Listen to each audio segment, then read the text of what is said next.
Hello and welcome to Fork in the Road. My name is Rusty Gaylord and I am the host and super happy to be with you here today. I've got a great guest with us, Hilmon Sorey. Hilmon is the co-founder and the CEO of two companies, Closed Loop and Coach CRM. He's an 8-time author. He's super insightful, and we are talking today about the most powerful sales secret. So looking forward to seeing what Hilmon has to share with us today. Welcome, Hilmon. Thanks, Rusty. Happy to be here. All right. Well, so, hey, I want to jump in. I know you used to live here in the Bay Area. You now live in Miami, and you said you're staring out your window, waiting for Hurricane Nicole to come barreling down on you. And I just want to start with this question. Would you rather have earthquakes or hurricanes? Yeah, I'm waiting for my friend Nicole to come knocking. Would I rather have earthquakes or hurricanes? So I've thought this through, and I lived in the Bay Area for 25 years, right? Earthquakes, mudslides, the forest fires toward the end during this terrible drought, etc. I gotta say, I still trend toward hurricanes, even though it is very stressful, all of the buildup. But here's the beauty. The buildup happens for most of the rest of the country. It's great news for the rest of the country. Those of us who are in South Florida, we kind of just do what we do.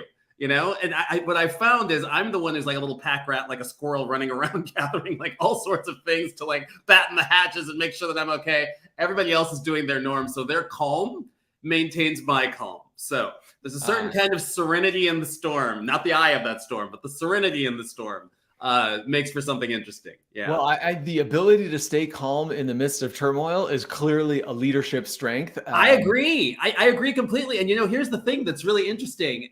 To that point, I kind of have two markers, right? Because I've been here for 2 storms now. Well, I haven't been here for this one yet. It's coming. We'll see how I feel after this one. Yeah. Hopefully I will be here after this one.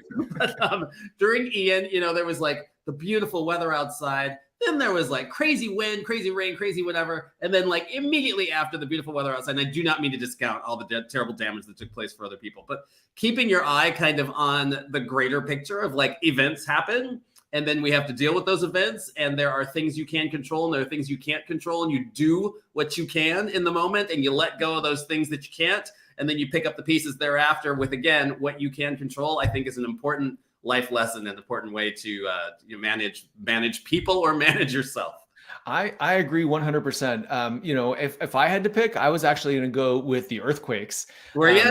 Mostly, I mean, certainly you can't control them, right? And you can't control when they're going to happen, but you don't have to exercise that self-discipline as it's coming, right? During that buildup period, it takes some discipline to just find that place of calm and go about your normal life rather than get wrapped up in the stress about it. Very true. In an earthquake, you don't have to deal with that, right? It's just like, there is no build up to it. And if you get a notice, it'll be about 30 seconds before the building starts shaking. Yeah, apparently Google's working on extending that notice to maybe 5 or 8 minutes, which could be even worse. I mean, imagine that freak out, right? Like in 8 minutes, the earth will move, right? And we have such short attention spans. Like they say that if it's that long, they worry that everybody will prepare, they'll duck and cover, all of that. And then they'll be like, there's no earthquake. And then they'll get up and everything will start shaking. That is great. Wow. What a plight of the human condition in 2023. I know. Well, so, hey, we're here talking about sales, but, I think all of these things, and one of the things I appreciate about you is being able to have this conversation to say, hey, there's lessons to be gained, even as you think about preparing for a storm, right? Focus on what you can control versus get overly obsessed with what you can't control. Yes. So tell us a little bit about how you got into the sales, optimizing sales and helping people get better at the sales process. Yeah, I was bad. That's how. I mean, there's no better explanation than the fact that like I was not as good as I wanted to be. I saw other people around me who were able to have repeated success, independent of what type of organization they were working with, what kind of product they were selling. I started my sales career as a 14-year-old who lied about his age over the summer to get a job in a, now you would call it like what do you call those? Like a boiler room, right? That's where I started my career. I was calling across the country doing cold calling, totally lied about my age. This guy, Art, who had more charisma than he had teeth, hired me into the organization, and I became like top seller, and I was selling things, doing really well. I left that and I went on into consulting sales, management consulting sales. And like, that was a totally different beast. And it was so much work to try to learn how to do that. Then I went into web security sales, and that was hard. Then I went into accounting sales, and I just kept going. Luckily I was progressing, but it was so much work. And I felt like there had to be a better way. And finally, I got to the point, the point of my Peter principle, where somebody promoted me into management against all odds, and I failed miserably. Because I was in there. It's like when you see, and I don't want to pretend like I'm likening myself to a pro athlete, but it's like when you see a great pro athlete try to then become coach of the team, and very seldom does that work really well. I think Larry Bird did it well. Of course, there's some others, Bill Bradley, obviously, but there are folks more like Jordan and Magic who tried to do it who didn't do it so well because they were good as individual contributors, but I don't know that they had gotten to that point of being able to coach other people to do it effectively, or being able to grow individuals from kind of like that nascent stage into being professional. And after that failure, which I took really hard, and I kind of started wondering like, well, is there a ceiling then for my capability and my capacity? I went and I worked with one of the largest sales training and coaching firms in the world and tried to learn the secret sauce. I always joke, I was that kid who for Christmas, I would get a remote control car, and within about an hour and a half, that thing was taken apart so that I could figure out how it worked. Of course, it never did come back together, which, which made me stop getting mechanical Christmas gifts too often after that. But yeah, I did the same thing with sales management, with the training world, and with coaching, and just through the process of working with this organization, having the opportunity to work with thousands of other companies and tens of thousands of salespeople and thousands of managers, just really being able to distill what works across products, across industries. I do stick with business to business. I don't know much about selling to consumers, but that's really my interest, and the curiosity lied at the bottom of that. So let's rewind a little bit in that story, because you moved through different sales positions and you had some success as a salesperson, but you felt like it was hard work and you weren't necessarily doing it right. What were you doing? Like, if you could go back to that version of you and give you some different advice, like what would you say you were doing wrong then? And so maybe we'll start with that. Like, what do you think you were doing wrong or less efficiently, or that made it more difficult than it needed to be? It's very interesting, not to sound incredibly zen about this, but I was trying too hard. Like, how that thing that you resist persists, right? And so like I was resisting authenticity. I think a lot of the challenge, it's interesting that you're asking me this. Nobody's asked me this before. So I'm arriving at this answer in my head. And this is what comes to me.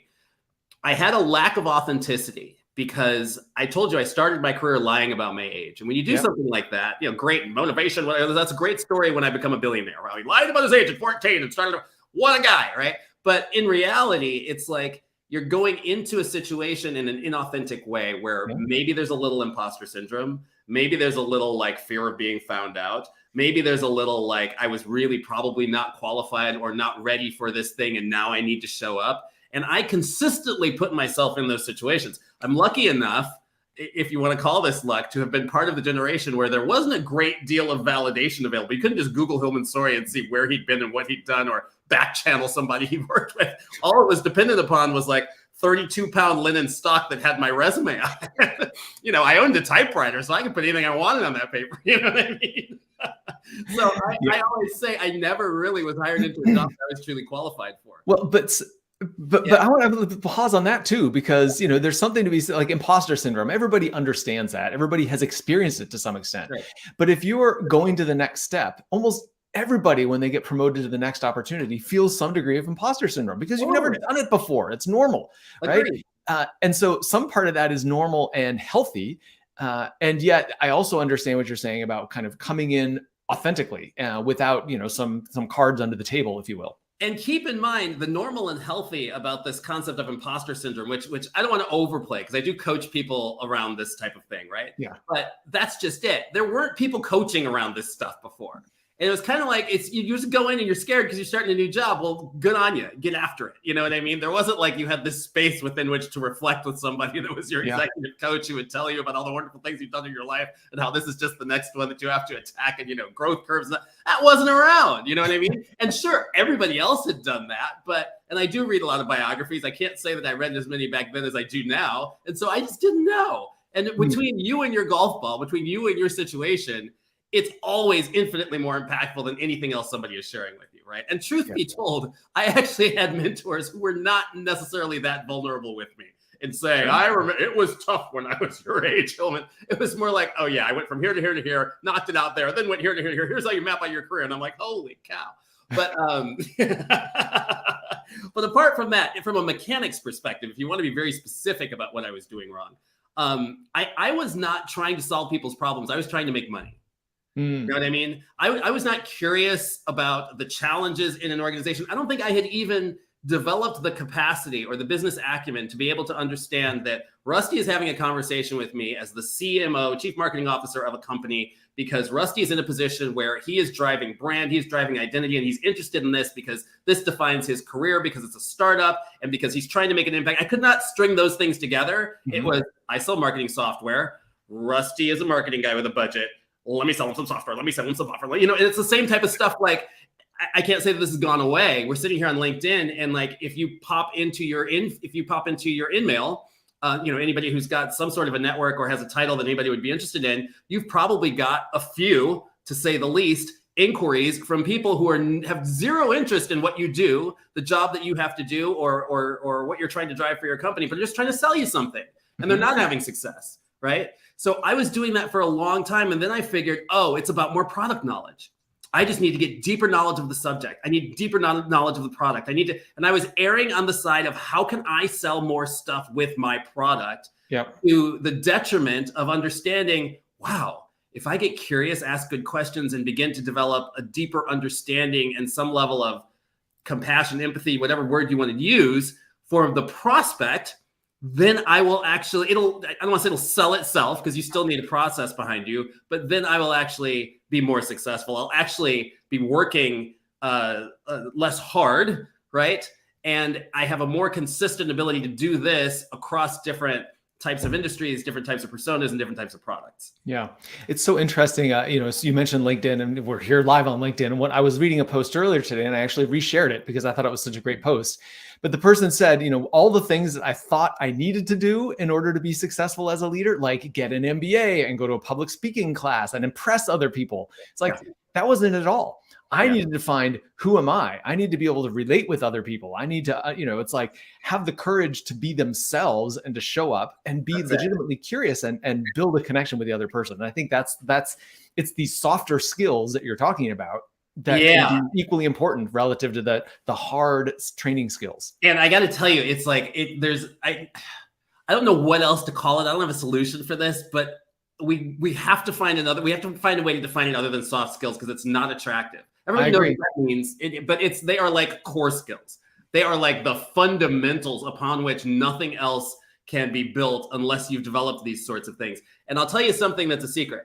So I originally went to college to study psychology, and my passion was psychology. And what I wanted to do, I didn't know that this kind of path existed, but I wanted to kind of be, if anybody's watched the show Billions, I can't think of her name, but there's a woman on the show who's kind of in the organization, and she's there to help the people be people, right? Ultimately, there's a realization that their authenticity or inauthenticity, whatever it might be, that she's coaching around, but like that ability to get deep into who you are impacts your work, right? I wanted to do that, but I did not pursue, you know, multi-postgraduate degrees in psychology. I'm a shortcut kind of guy.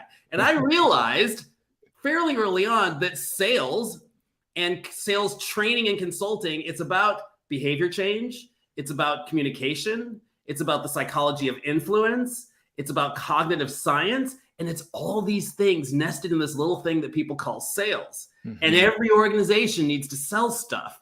And the people who kind of do what I do don't necessarily have to go do clinical trials and research and all that other kind of stuff, but we can leverage the people who have and actually have one-on-one conversations or one-to-many conversations with folks that enable them to become better at their job, that increases performance. It also increases the impact that they and their organization through their company have on the folks that they work with, who we call customers. And that's what gets me up every day. It's not about how do I coach an organization to sell more stuff or to hit their next, you know, funding round or whatever it might be. It's more about how do I get the individuals in lockstep working to their optimal level of performance and interest, where they feel like they're deriving something beneficial and providing something beneficial to the world. And then how do you get, as a team, that team working collectively, because that rising tide floats all boats, to be able to make an impact in whatever it is that they're out there trying to solve for. That's the secret sauce for me personally.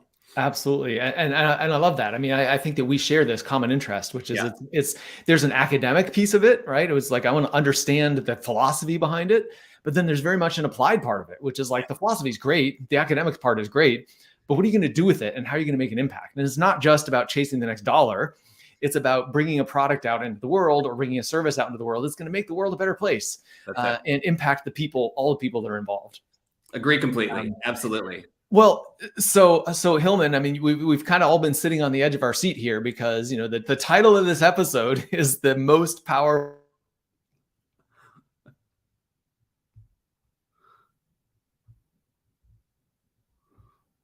sales secret to move the needle for everyone. We froze for just a second there. The beauty of live. I heard you recite the title of the show, and then you said, what was the last thing? When are you going to tell us? I don't really have a secret. There are no secrets. No, let's see. And you came up with this title. Can we share that? Yeah, we can share that. And we can also share that you're like, oh man, you totally put me on the spot with that title.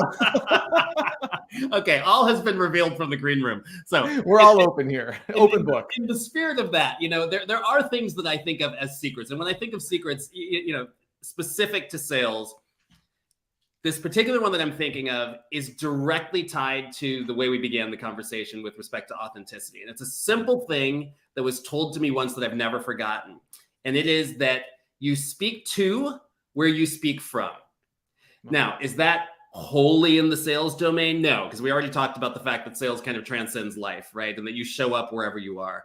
The idea here being that if you're speaking from a standpoint of scarcity, a standpoint of lack, a standpoint of insecurity, a standpoint of imposter, a standpoint of, you know, questionable ethics, whatever it might be, you're actually telegraphing that to the person that you're talking to.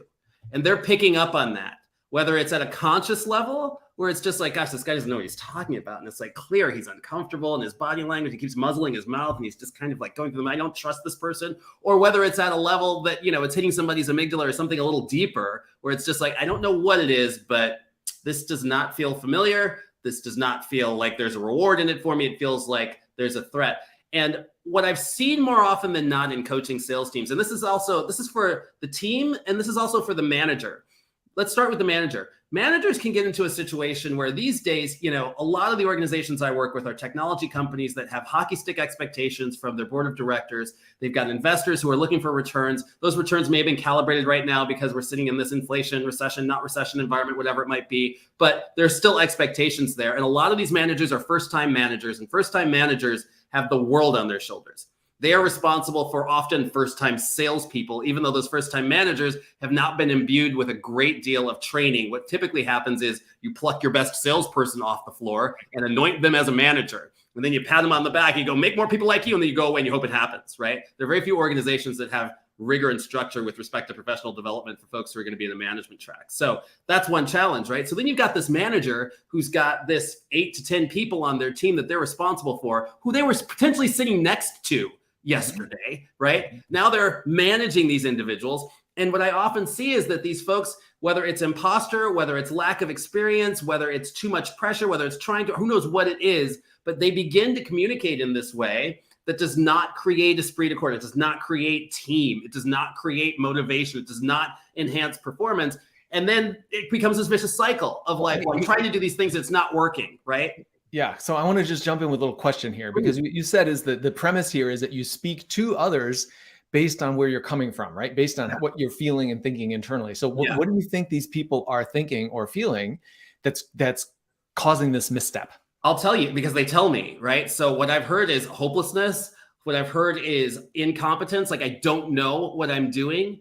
Fear, right? Self-preservation with respect to their job. A little bit of, if not imposter, a little bit of like, God, Rusty and I were just sitting together yesterday. We were at beers 2 weeks ago, and now I'm Rusty's boss. And I got to tell Rusty that you got to come to work now, when he and I used to slide in. Like, we'd hit each other up on Slack around 10:30 when we both start working. But I know that, and I got to hold him accountable to it. Any of these pieces, right?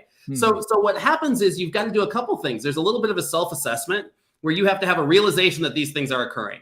Because to your point, a lot of folks think like, well, everybody's been through it. Nobody just slides into their first management role and everything's a cakewalk unless you've worked for like, Jack Welch, and you've got this fantastic multi-million-dollar, nearly billion-dollar training program behind you that's going to ready you for Fortune 500 management.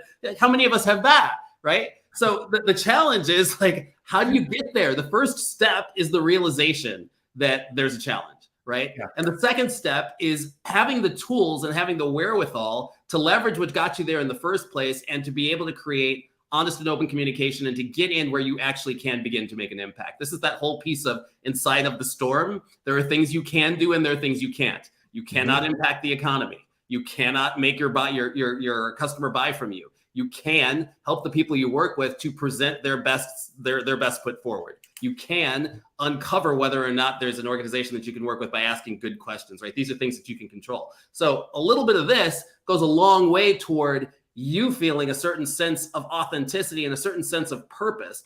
Also, even being able to shift for the salesperson, being able to shift and say, look, yeah, we have company goals. The goal is going to be there. Let's reverse engineer how we get to that goal by saying, if at the end of the year, you have to sell 10 widgets, right?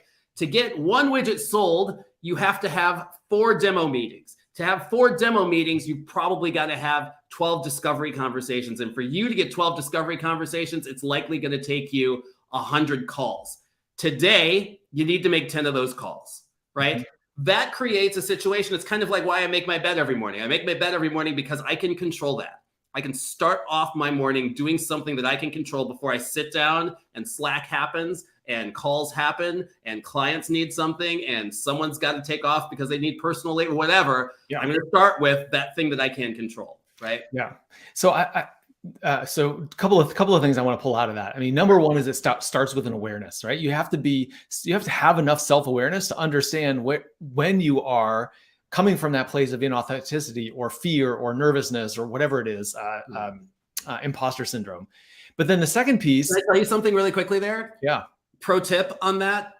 We all know when we are in our zone, right? And there's a certain point at which we become a professional and it's like, it's that thing that you do effortlessly. It's that thing that you look forward to do in your job. It's that thing that you get rewarded for and kudos for, and that people go, God, Rusty is the man when it comes to whatever it might be, whatever, blah, blah, blah. That thing is your zone of competence. It's your zone of genius. It's also where you probably derive your energy. Mm-hmm. If you do not have awareness of where you might have a certain inauthenticity or a certain disconnect, it's that place that you dread.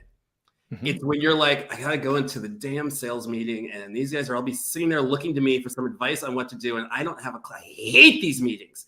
Like, that's the thing. Here's your sign, right? Sorry to interject. Go ahead. Yeah, no, I think that's awesome. I mean, because I think not everybody has the self-awareness. So to give clues like that, like how do you know when you're looking forward to something, when you're dreading something? Those are great clues. Yeah. You know, one of my clues is when I wander out of my office into the kitchen. I'm like, okay, something's going on here. So pay attention. Yeah, pay attention and know your clues, because that's going to help you. And then the second thing, if I kind of broaden it out from that, right? I mean, you talked about learning and asking good questions, improving your communication, open and honestly, and so on. I'm going to put that under the broader category of learning. Yeah, absolutely. Because you have like it, and it can be uncomfortable to say, I don't really know how to do this well, and I need to learn how to do it. And most of the time, it's the core skills of the courage to walk into an area that you don't know and a willingness to ask for help. Those tend to be way more valuable than whatever hard skills or training or specific communication technique that you learn. I agree completely. And I'll add that for those folks who are leaders or who are in that wonderful position of developing leaders or hiring managers or curating managers, whatever it might be, one thing that you can do, this goes such a long way. When I talk to clients, when I'm talking to leadership that has newer managers or is minting new managers consistently because they happen to be scaling really quickly, I'll say, make sure your managers know that you're putting them in that role for their potential. And that you're putting them in that role to develop, not that you're putting them in that role because you think they're fully baked and everything's going to be kosher. Because you have to be able to keep that line of communication open where that person feels comfortable coming to you and going, Rusty, remember when you told me there are going to be things that I don't know? Well, I just hit the wall here. Hilmon is asking me how to do X, Y, Z. I don't know, right? Or I tried this thing and I failed. That should be a congratulations. What did you learn? All right, how are we recovering? I've got your back. Let's continue moving forward. So that fail forward fast mentality and that idea that we are all constantly growing is essential. I even tell clients that I'm talking to, there's often, I work in a space where we work with companies that range from bioinformatics to web security through, the whole gamut of technology, fintech, health tech, all the way around the world. And I obviously don't have deep subject matter expertise in any of those. My subject matter expertise domain lies elsewhere, but I've got to get in enough to know enough about what they do to be able to articulate some things that I think would be impactful for them from a sales process perspective. And I'll tell clients out of the gate, hey, Rusty, you know your business infinitely better than I do. Our job together is for me to leverage the frameworks that I have and best practices that I understand with you and ask you good enough questions so that I can get to a place where I can give you strong recommendations with directional accuracy and some scientific validation as to what you should be doing going forward. So is it going to be okay if I'm learning on the job a little bit here? Mm-hmm. Clear it out. Ask that permission. But I can only do that because I've done it before and I know it works and I feel authentic in making that ask, rather than having to hide and Google terms and words and figure out what things mean and show up to a meeting with like this depth of enough to be dangerous. And then what does it expose my ignorance 10 minutes into the meeting, right? Yeah.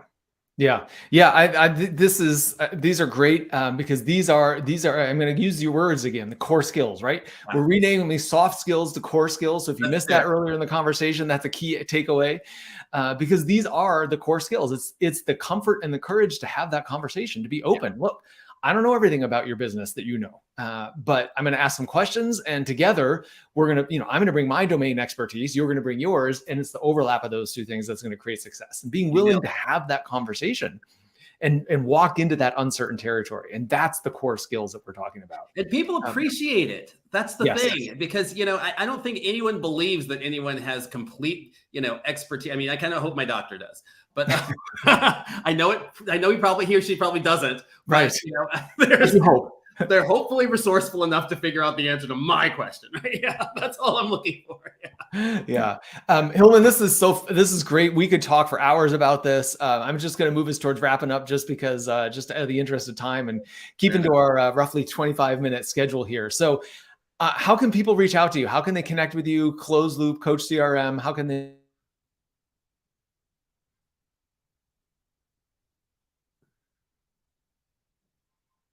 learn more? My internet's been this way all day. How can people contact you? Yeah, I thought I was the one with the storm. That's okay. So I heard, how do you connect with me? We're sitting here on LinkedIn. This is a great place. I post a lot of content. I do a lot of videos. I have, a lot of webinars, or a lot of things that I do. So if you're interested, connect with me here, Hilmon Sorey. I don't know how this works in this frame right here, but there's probably something you can click on, which will allow you to connect with me pretty easily. Closed Loop is a company that's a sales management, training, and enablement firm. We work with companies that range from seed stage all the way through IPO. We've worked with some huge ones and we work with some small ones. We give them all the same amount of love. Coach CRM, which is sitting right here, is B2B SaaS software for sales teams with respect to performance management and coaching. It's built as a platform for managers and leaders to be able to do a lot of what Rusty and I just did here, which is impart knowledge and ensure that we're enhancing the growth of each individual and the growth of the team. Rusty, I appreciate you having me on. This is awesome, man. I always love talking to you. Oh, this has been great, Hilmon. Thank you so much for joining. Thank you.